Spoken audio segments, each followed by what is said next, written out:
but now you're gone, and all I have is time. 서울리안. 안녕하세요, 서울리안입니다. 이번에 공개된 DJI 오즈모 나노, 먼저 사용해본 후기 소개하도록 할게요. 하드웨어 컨셉 자체가 재미있는데요. 카메라 센서와 렌즈가 있는 본체 모듈이 따로 있고, 여기에 무선으로 영상 신호를 받아서 모니터링할 수 있는 모듈이 분리되어 있습니다. 두 개 모듈을 퀵 릴리즈 마운트로 결합하면 포고핀을 통해서 충전과 데이터 전송을 하고, 카메라 본체만을 이용해서 다양한 앵글로 촬영을 할 때는 무선으로 영상 신호를 주고받으면서 모니터링 할 수 있어요.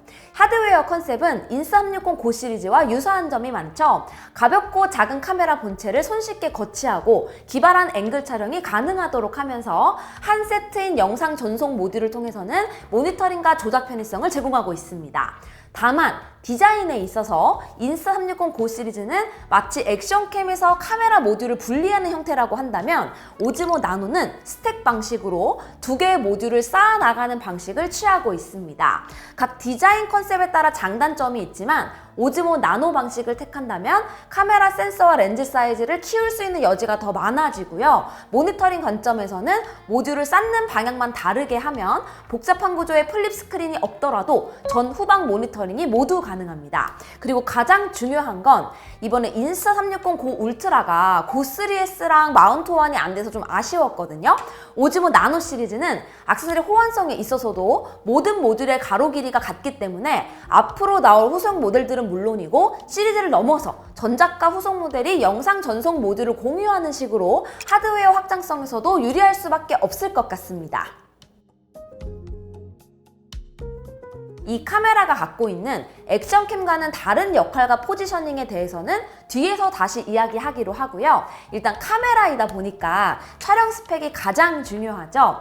센서는 1.3분의 1인치 사이즈로 인스360 고 3S의 2.3분의 1인치와 비교하면 상당히 큰 편이고요. 인스360 고 울트라와 비슷합니다. 아마 오즈모 나노도 후속이나 별도의 라인업으로 정사각 형태의 제품이 충분히 나올 수 있을 것 같은데, 그때는 1인치도 기대할 수 있지 않을까 싶어요.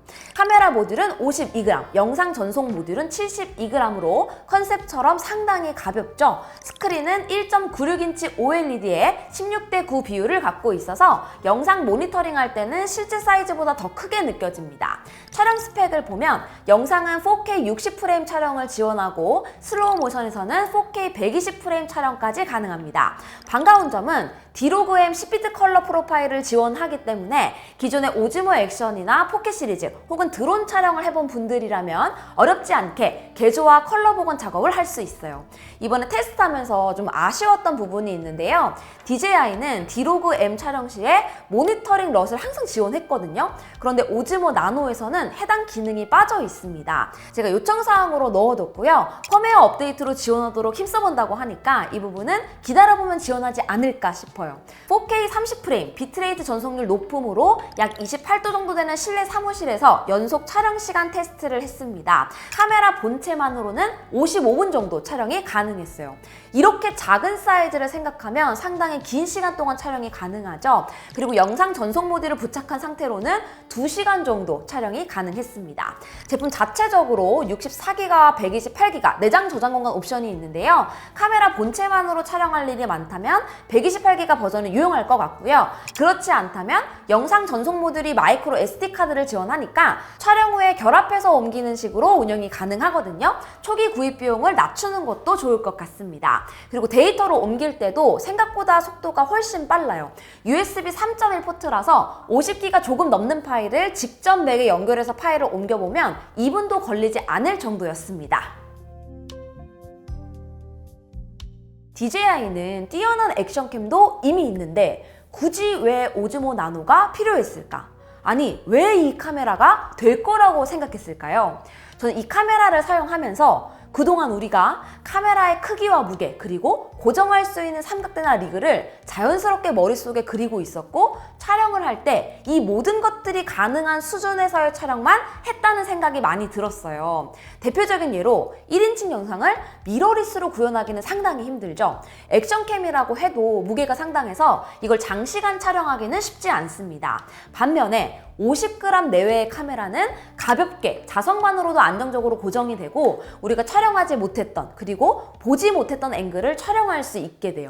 또 절대적인 크기가 작아지면서 그동안 카메라를 넣어서 촬영해보려고 시도조차 하지 않았던 곳에서도 다양한 시도를 할 수 있게 됩니다. 그러면서도 무선 영상 전송 모듈을 통해서 생각보다는 상당히 정교한 프레이밍을 할 수도 있죠. 그래서 이 제품이 액션캠보다 좋냐 안 좋냐의 문제로 접근하기보다는 액션캠조차도 촬영하기 힘들었던 어쩌면 불가능했던 앵글을 촬영할 수 있다는 데 집중을 해야 하고 이런 니즈가 있는 분들이 사용할 만한 카메라라고 할 수 있습니다. 화질은 제 기대보다 아주 좋았습니다. 앞서 말한 대로 이 카메라는 액션캠보다 작고 또 작아서 의미가 있는 카메라인데요. 센서 사이즈와 다이나믹 레인지 모두 DJI 액션 5 프로와 동일합니다. 즉, 이 카메라는 그냥 액션캠 시장에서 가장 호평을 받고 있는 DJI 최신 모델과 동일한 수준의 화질을 기대할 수 있다는 의미가 되죠. 모든 촬영은 4K 30프레임, 디로그 M 10비트로 촬영했고요. 후반에서 좀 더 자유롭게 크롭해서 사용할 수 있도록 가장 넓은 4:3 비율로 설정했습니다. 간단하게 럿 적용만으로 컬러 복원이 가능했고 개조는 안부와 하이라이트만 나눠서 살짝 만져주기만 하면 충분했어요. 주간과 저저도 모두 액션 5 프로에서 봤던 화질 그대로인 것을 확인할 수 있었습니다. 사용 전에는 카메라 본체가 워낙 작다 보니까 이미지 안정화에 중요한 센서가 정확하게 움직임을 파악할 수 있을지 걱정이 됐었는데 생각보다 부드러운 결과물을 만들어줘서 이 부분에서도 기대 이상이었어요. 원래 저는 액션캠보다는 결과물에서 다소 아쉽지만 특정 목적이 있어서 구입하는 카메라니까 이런 부분에서 저울질을 해야 된다 뭐 이런 결론이 나지 않을까 했거든요.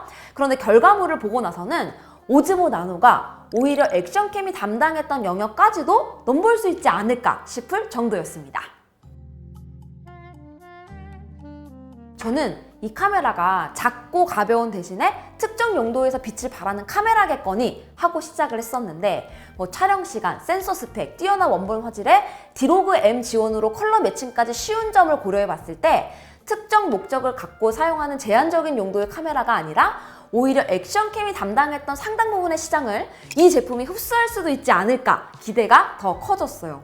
DJI에서 이렇게 스택 방식의 제품을 오즈모에서 이미 시도한 적이 있었잖아요. 이게 좀 더 완성도 높게 구현이 되면서 이 플랫폼이 장기적으로 이어지고 센서가 더 커진 버전 그리고 대용량 배터리 모듈 등등 액세서리 생태계까지 더 넓혀진다면 또 하나의 재밌는 플랫폼이 만들어지지 않을까 더 기대가 됩니다.